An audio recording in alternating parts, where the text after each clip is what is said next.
വളരെ പെട്ടെന്ന് ഉണ്ടാക്കിയെടുക്കാൻ പറ്റിയ റവ ദോശൻ്റെ റെസിപ്പി ആയിട്ടാണ് ഞാൻ വന്നിട്ടുള്ളത്. അപ്പോൾ ഇതെങ്ങനെ ഉണ്ടാക്കുക നമുക്കൊന്ന് നോക്കിയാലോ. അതിനായിട്ട് ക്യാരറ്റ്, ഒരു ചെറിയ സവാള, പച്ചമുളക്, ഒരു കപ്പ് റവയും അതുപോലെ തന്നെ കറിവേപ്പിലയാണ് വേണ്ടത് കേട്ടോ. അപ്പോൾ ഇതാ നമ്മൾ ക്യാരറ്റ് ഇതുപോലെ ഗ്രേറ്റ് ചെയ്തെടുക്കുകയാണ്. അതിനുശേഷം സവാള നൈസായിട്ട് ചെറുതായിട്ട് കട്ട് ചെയ്തെടുക്കുകയാണ്. പിന്നെ പച്ചമുളകും കറിവേപ്പിലും ഇതുപോലെ കട്ട് ചെയ്തെടുത്തിട്ടുണ്ട്. ഇനി നമുക്ക് പെട്ടെന്ന് തന്നെ ഉണ്ടാക്കാൻ തുടങ്ങാം അല്ലേ. അതിനായിട്ടൊരു കപ്പും റവ അതുപോലെ ഒരു ബൗളിലേക്ക് ഇട്ട് കൊടുത്ത് ഗ്രേറ്റ് ചെയ്ത് വെച്ച ക്യാരറ്റ് അതുപോലെ തന്നെ കട്ട് ചെയ്ത് വെച്ച സവാള, പച്ചമുളക് അതുപോലെ തന്നെ കറിവേപ്പിലും കൂടെ ഇട്ട് കൊടുക്കണം. അതിനുശേഷം നമ്മൾ ഏത് കപ്പിലാണോ റവ അളന്നെടുത്തത് ആ കപ്പിന് 2 കപ്പ് വെള്ളം അതുപോലെ ഒഴിച്ചു കൊടുക്കുകയാണ്. അതിനുശേഷം എല്ലാം കൂടെ കൂട്ടിയിട്ട് നല്ലപോലെ ഒന്ന് മിക്സാക്കി എടുക്കുകയാണ്. ഇതിന് നിങ്ങൾക്ക് വേണമെച്ചാൽ നീർദോശ പോലെ നല്ല നൈസായിട്ട് വേണേലും നമുക്ക് ഉണ്ടാക്കിയെടുക്കാം, അല്ലെങ്കിൽ ദോശ പോലെ കട്ടിയിൽ ഉണ്ടാക്കിയെടുക്കാം കേട്ടോ. ഞാനിവിടെ നിന്ന് കട്ടിയിൽ ദോശ പോലെയാണ് ഉണ്ടാക്കിയെടുക്കുന്നത്. കലക്കിയപ്പം പോലെ അല്ലെങ്കിൽ നീർദോശ പോലെയൊക്കെ നമുക്ക് നൈസായിട്ട് വേണമെങ്കിൽ അതിനനുസരിച്ച് വെള്ളം ഒഴിച്ചു കൊടുത്താൽ മതി.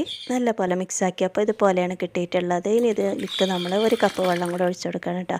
അപ്പോൾ ടോട്ടൽ 3 കപ്പ് വെള്ളമാണ് ഇതിലേക്ക് ഒഴിച്ചു കൊടുത്തത്. ഇതുപോലെ ഇനി നല്ല പോലെ ഒന്ന് മിക്സാക്കി എടുക്കുകയാണ്.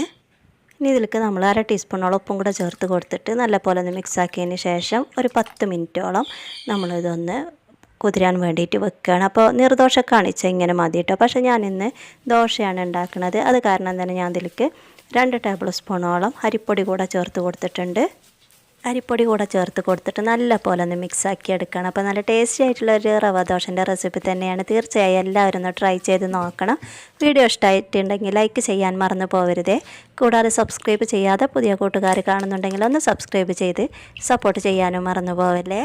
അരിപ്പൊടി കൂടെ ചേർത്ത് കൊടുത്തതിന് നമുക്ക് പെട്ടെന്ന് തന്നെ അത് ഉണ്ടാക്കിയെടുക്കാം കേട്ടോ. അതിനായിട്ട് ഒരു ഇരുമ്പ് ചട്ടി ഗ്യാസിൽ വെച്ചിട്ട് നല്ലപോലെ ചൂടായതിന് ശേഷം നമ്മൾ നല്ലെണ്ണയാണ് ഇതിലേക്ക് പുരട്ടി കൊടുക്കുന്നത്. അതിന് ശേഷം 2 തവി മാവ് എടുത്തിട്ട് ഇതുപോലെ നമ്മൾ ഒഴിച്ച് കൊടുക്കുകയാണ്. ഇതുപോലെ വളരെ സിമ്പിളായിട്ടുള്ള വീഡിയോസ് ഞാൻ മുമ്പ് പോസ്റ്റ് ചെയ്തിട്ടുണ്ട്. കാണാൻ ഇൻട്രസ്റ്റ് ഉള്ളവർ ചാനലിൽ കയറി കണ്ടൊന്ന് സപ്പോർട്ട് ചെയ്യാൻ മറക്കല്ലേ.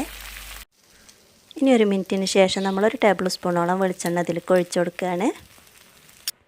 എണ്ണ ഒഴിച്ച് കൊടുത്തതിന് ശേഷം 1 മിനിറ്റിന് ശേഷം നമ്മളിതൊന്ന് അടച്ച് വെച്ച് 2 മിനിറ്റ് വേവിക്കുകയാണ്.